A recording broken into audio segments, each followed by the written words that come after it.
This is going to be a long 4 years. Oh my goodness. So I'm sure many of you guys have already heard that Walmart is going to be rolling back some of its DEI policies, which of course has made many of those racists on the right applaud because they associate DEI with being black and black with being inferior. I'm sorry, if I see a black pilot, I'm gonna be like, boy, I hope he's qualified. You are a fucking idiot. I find it interesting that when it comes to Trump's cabinet, they applaud like seals. Nevertheless, this has been championed by one individual, a dude named Robbie Starbuck, white guy. All right, y'all, I don't even know how to start this video because honestly, this is different than everything else we've done. Now, I don't know what to tell you, but you have to understand that this is just the beginning. For everyone who's like, oh my God, I can't believe this happened, this is just the beginning. Because you have many of these racist white guys who are very, very upset, okay? Very upset. When they hear DEI, they lose their minds. So they are going on like a war, bro. They are going on a war on any type of DEI, any type of policy, any of that to cut it. And you have to understand a lot of this stems from what Trump did back, when he was in office. Via talking about, certain policies that were helping, or he believed that they were helping, black people, whether it was, the platinum plan that he offered, whether it was, the prison reform, whether it was, the opportunity zones and stuff like that, that rubbed a lot of his racist men in the base the wrong way. Because it made them feel less than. It made them feel like, hey, you're not paying attention to me. The reason why I voted for you is because you're white, and yet you're talking about black people for like 2% of your entire 4-year administration. But that 2% to them is still too much. So Trump loses, and now what do they run on? Think about this. What do they run on now? Hey, they're attacking you, white man. They want you out of the job. Hey, they want to give it to the black and brown person. That's what they want to do. So now what they've learned, okay, from the last 4 years is to cultivate a narrative of victimhood for white people. That's what they've managed to do. So that's where you get all these people talking about, hey, I'm being discriminated against. Oh, it's okay to be racist against white people. Hey, this is systemic racism against white people, white men specifically.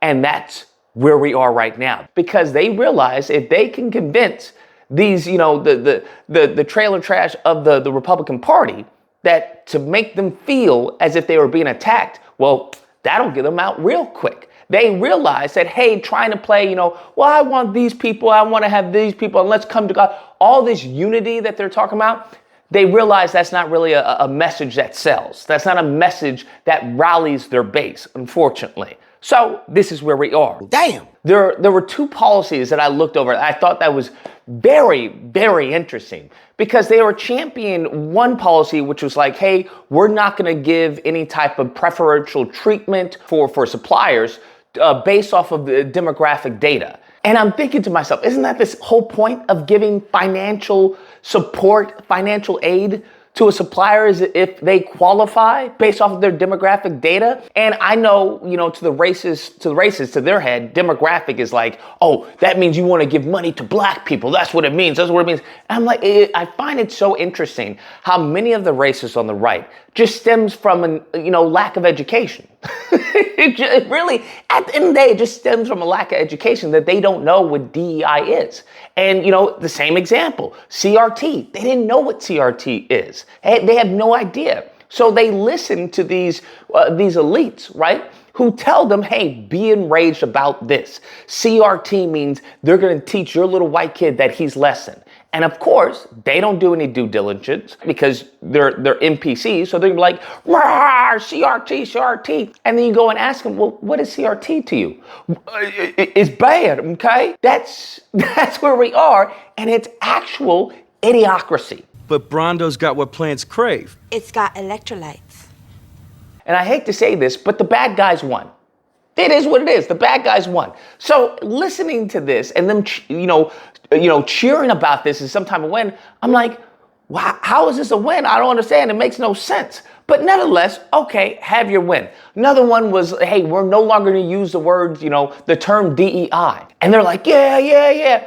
And I'm thinking to myself, okay, And like, who cares? It reminds me of when people are trying to say, well, Lucas, Trump never said that he was going to do Project 2025. He has Agenda 47. And I'm like, oh, okay, I get it. You're stupid. That's what it is. That's what it is. Like, do you understand? It doesn't matter the term, right? The moniker doesn't matter. What matters is the substance. So if he takes everything from Project 2025, the concepts, and imports them into Project 47, then guess what? Technically, it's not Project 2025, but it's a distinction without a difference. So what are we talking about? So I don't care what they call it as far as DEI, as long as they continue as far as doing the fundamental of the diversity, equity, inclusion for the country. But the one thing that got me was they were championing the eradication of the Center for Racial Equity. And I'm like, okay, what's the Center for Racial Equity? And I look into it. And the Center for Racial Equity was talking about as far as helping as far as Black and African Americans. And I'm like, okay, how are you going to help us? And then it goes into when it comes to financial, right? It was financial, health, and education. I'm like, wait, what? So when it came to financial, it was like, hey, we want to give access to capital for entrepreneurs. I'm like, okay, that's not a bad thing. I understand. And then when it came to what was it? I think it was health. Hey, we want to have more cultural access of foods and nurturing, programs for those who may suffer from, I forgot, was certain illnesses, right? Certain health-related illnesses. I'm like, okay. Then it talked about youth training and how they want to have youth training so that it avoids the youth from getting into, involvements, conflicts with LAPD, law enforcement, right? To keep them out of criminal activity. Third bullet point, Walmart will be closing their racial equity center. This is a center they had committed $100 million to, and it was a 5-year project. They will be closing that center going forward. So all of these things would grossly benefit not only Black Americans in this country, but would benefit the country significantly, right? Because if you have youth who are out of crime activity, how is that an L? How is that an L to anyone? If you have people who are healthier via food, access to food, healthier food, how is that an L to anyone, right? And I'm like, and in addition to that, if you also, that was the other one, when you have adults, it was like, hey, we want to have, non-degree education or whatever for adults to help them in their career. And I'm like, all of these things are grossly beneficial, not only to Black people, but to the country as a whole.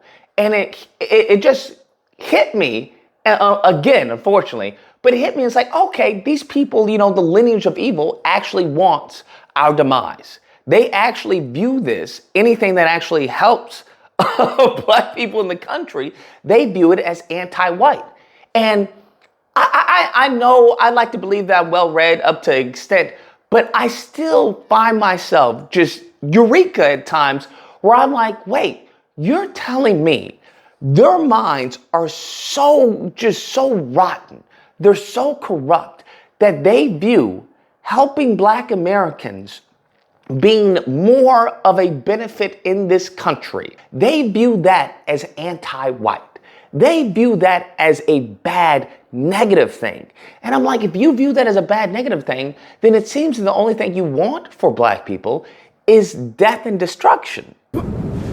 He's out of line, but he's right. That's what it seems like. That's the only thing that you want. And if you juxtapose this with the Republican Party's actions, it's like, I guess that's what you want. I guess that's what you want. Okay, clearly. Surely you view that as a negative, that anything that rivals your concept of superiority in this country, whether it's, Black people, whether it's brown people, whether it's whatever it is, whatever those group of people are, that as long as if they don't abide by your rules, then that's a threat to your power structure. And I'm like, this is a whole nother level. Anyways, guys, that's the video. Let me know what you guys think. Whether or not you believe, Lucas, well, what happened to you? You're a libtard now, okay? Black people need to lift themselves up by the bootstraps. It's simple as that. Or if you believe, yeah, but even still, when you say that and we do it, you burn it down. You burn it down and then initiate laws where we can't build back up. Or It's a tough time the more that you know about this country and even what's going on currently. And these next 4 years under Trump, these people are just going to be emboldened. So it is fundamentally going to transform this country. I hope not, God forbid, but I have a fear that they're just going to, they're going to go all out because this is the last 4 years. The last 4 years, because the next 4 years aren't guaranteed that it's going to be a Republican president. More than likely not. But yeah, buckle up, like I say. Nevertheless, if you happen to disagree, you know where to find me. Friday through Sunday, you can call in and we duke it out. Otherwise, hope you guys enjoyed the video. If you did, please feel free to like, share, comment. Let me know what you guys think about them champion just, honestly, if anything, is anti-black racism. And subscribe and that fun stuff. Till next time, guys, be amazing. How is that an L to anyone?